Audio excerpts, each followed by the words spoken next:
ते कसे कसे त्याचा विनियोग झाला, ते कारखाना ह्या वर्षी चालू होणार होता का झाला नाही, मग आता ह्या तरी वर्षी तो चालू होतोय का नाही, या सगळ्या तुम्हाला सांगतो सगळ्या गोष्टी गुप्त राहिल्यामुळं ही मनापासून लोक तुम्हाला सांगतो मला हाच प्रश्न पडतोय, तुम्हाला कामच चांगलं करायचं आहे का नाही, लोकांची सेवाच करायची नाही, लोकांना विश्वासच द्यायचा आहे ना, मग तुम्हाला सांगतो धडक आणि भडक काम करून टाका ना, ही सगळं आनंद समोर दाखवा ना, हे काही असं आहे म्हणून तुम्ही सगळ्या गोष्टी अशा लपवून लपवून का ठेवताय.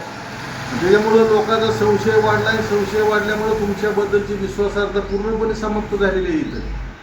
आणि त्याच्यामुळे एवढ्या मोठ्या ह्या संस्था ज्या तुम्हाला सांगतो आपल्या पूर्वजांनी जुन्या नेत्यांनी इथं उभा केल्या, ज्यांनी हाडाची काढं केले, आदिनाथ असेल मकाई असेल, ही तुम्हाला सांगतो आजच्या कुठल्या माणसात त्यात अजिबात कुठलं योगदान नाही. ह्या उभा हे आयत्या सगळे तुम्हाला सांगतो आजच्या राजकीय मंडळीला म्हणजे माझ्या सगळे हे आयत्या मिळालेल्या संस्थाही आहे, ह्याच्यात कुणाचंही काही योगदान नाही. गोविंदबापू पाटलासारख्या माणसाने तुम्हाला सांगतो स्वतःची हाडाची काढं केलं, त्यांनी 22 वर्ष चप्पल घातली नाही, हे वास्तव्यच आहे. हे तुम्हाला सांगतो म्हणजे कुणी ब्रह्मदेव आला तरी नाकारू शकणार नाही. रावसाहेब पाटलांचं योगदान आहे, सहकार महर्षी शंकरराव मोहिते पाटलांचं योगदान आहे, गिरधरदास देवीचं योगदान आहे, विनायक बापू गाडगेंचं, पनाकाकांचं, ह्या सगळ्या माणसाचं योगदान आहेच. मकाई उभारण्यामध्ये तुम्हाला सांगतो कैलासवासी डिगा मामाचं योगदान आहे म्हणजे आहेच, कुणी होय म्हणू किंवा नाही म्हणू. परंतु आज तुम्हाला सांगतो म्हणजे आजोबाने लावलेली झाडाची फळं तुम्हाला सांगतो नातू खातेत, पण खात असताना तुम्हाला सांगतो झाडच खाऊ नका ना, झाड तोडायचा इथं प्रयत्न होतोय ना.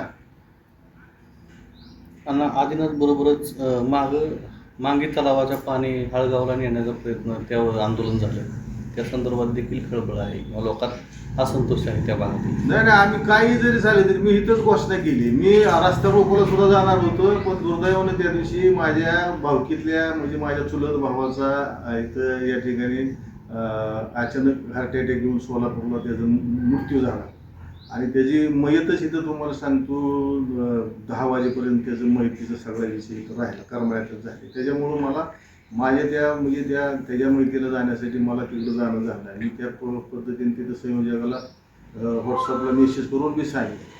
पण मी आज बी त्या गोष्टीवर ठाम आहे की आम्ही शेतकऱ्याला घेऊन, बारक्या कार्यकर्त्याला घेऊन आम्ही तिकडं हळगावला जाणार, मागितलं पाणी एक थेंब सुद्धा जाऊ देणार नाही. काही झालं तरी तुम्हाला सांगतो पाणी जाऊ देणार नाही म्हणजे देणार नाही.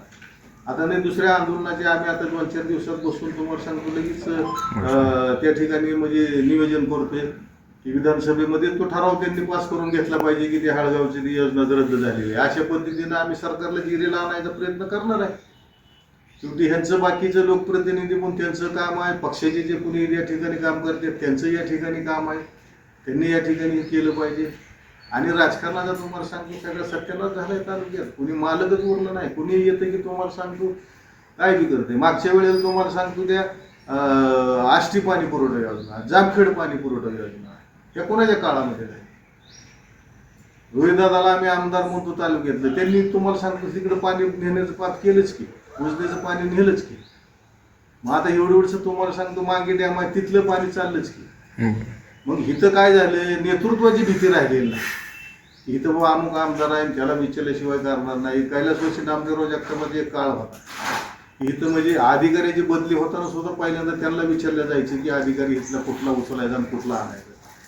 एवढी पावर त्या माणसाची, कारण तो माणूसच निष्कपटपणे काम करत होता. त्यावेळेस भ्रष्टाचार आमकन तमकं ह्या गोष्टी तुम्हाला सांगतो आज बोकाळ्या त्या नावाला सुद्धा नव्हते त्यावेळेस. आणि एक रांगडं नेतृत्व तालुक्याला होतं आणि तशी अपेक्षा आहे की तालुक्यात असं असावं की कुठंतरी तुम्हाला सांगतो मामाच्या रूपात होती तर कुठंतरी दिसायला लागलं होतं, तर ती बी तुम्हाला सांगतो म्हणजे सगळ्यांनी मिळून गडप केलं, त्याच्यामध्ये सगळेच सहभागी आहे. आणि मग हे असंच झालं तर तुम्हाला सांगतो ह्या तालुक्याला नेतृत्व जर नाही मिळलं तर कुणी यायचं आणि तुम्हाला सांगतो कुणी बी यावेळी टिकली मारून जावी अशी परिस्थिती झाली. आणि इथं तुम्हाला सांगतो सरकारला भांडण्याच्या ऐवजी, बाहेरच्या नेत्यांना भांडण्याच्या ऐवजी, त्यांच्या बोखंडी बसण्याच्या ऐवजी इथं आम्हीच एकामेकाच्या बोखंडी बसतो, ह्यो चांगला ह्यो वाईट किंवा ह्यो आमका ह्यो तामका ही अशी परिस्थिती चालली. हे बी चित्र बदललं पाहिजे. आणि भविष्यात हे चित्र जर नाही बदललं तर परिस्थिती तुम्हाला सांगतो म्हणजे खतरनाक आहे करण्यात आली.